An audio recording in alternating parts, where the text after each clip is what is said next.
powerful invasion air force ever launched. Some of the 11,000 planes that opened the path through the so-called impregnable Atlantic Wall.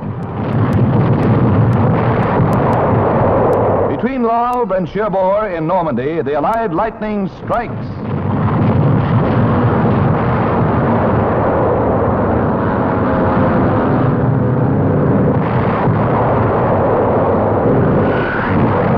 Communications necessary to the German defenses are blasted.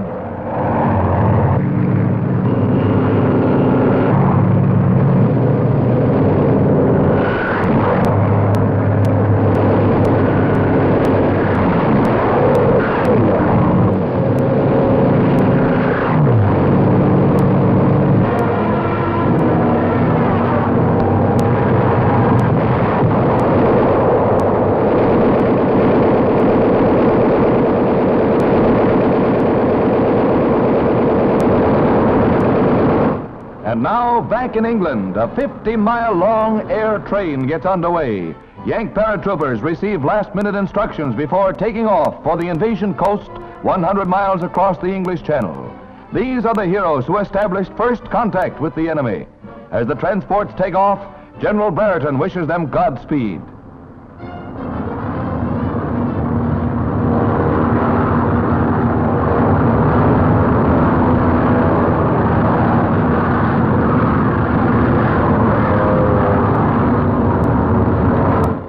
Another set of brave men board gliders.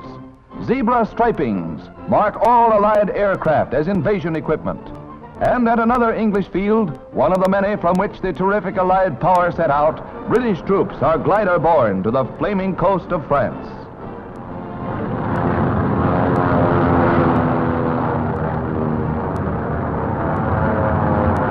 Backing up the mightiest invasion by air, 4,000 ships, combat and landing craft carry the war to the enemy by sea. The Coast Guard, the Navy, the Air Forces land hundreds of thousands of British, Canadians, and Yanks on Hitler's doorstep within a few days. Isolating Cherbourg with its strategic harbor is the immediate objective. Landings are made under a naval barrage.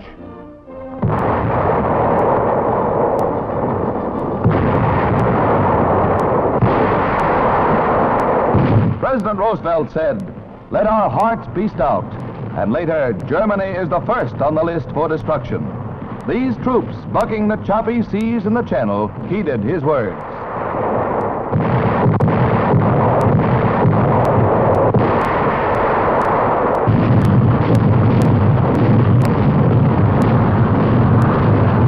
While landings were successful, we were not without our losses.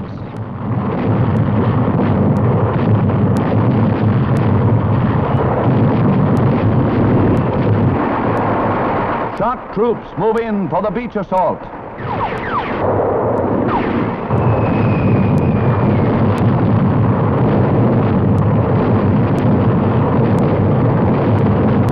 The most gigantic armada in history.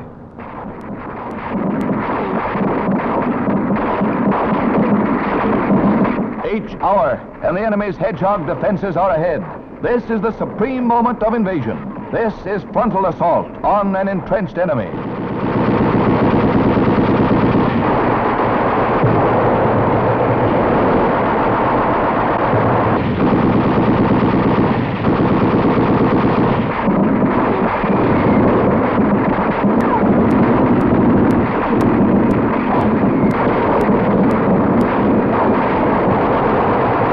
Heroic medical corpsmen remove wounded for return to England.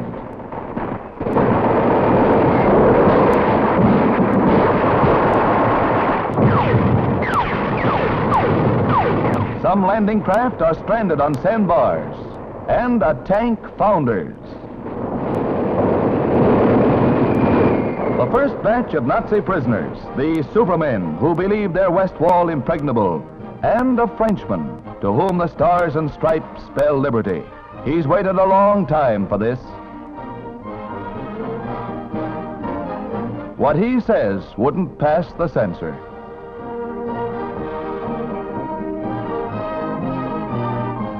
Nazi wounded get the same care as Allied soldiers.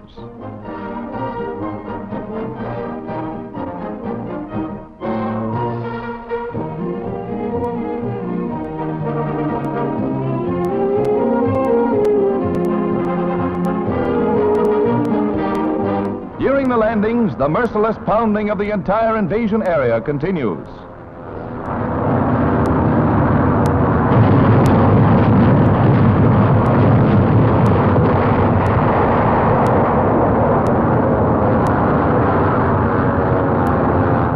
Here is real pinpoint bombing. One of the last bridges between the invasion coast and Paris gets it.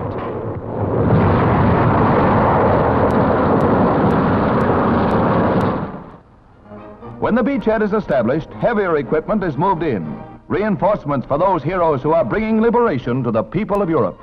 The cost of our initial landing was but a fraction of what our leaders expected.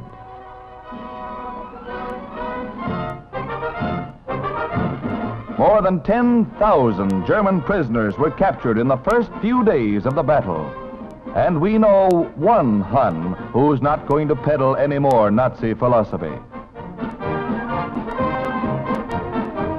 The Allied advance is rapid as we mop up town after town.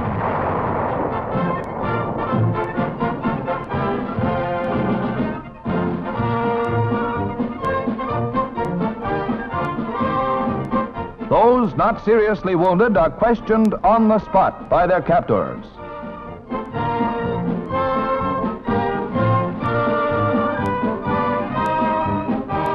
The Allies bagged plenty of equipment from the surprised Germans. Many of the enemy troops didn't know what hit them, and the cooperation of the French aided our cause.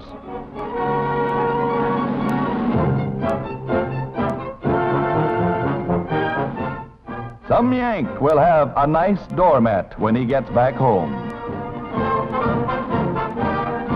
The Supreme Commander, General Eisenhower, holds an early conference with General Montgomery, the commander of English ground troops, and they see that all operations go according to plan. These are the men who will lead us to victory, along with General Omar Bradley with glasses, who commands our infantry.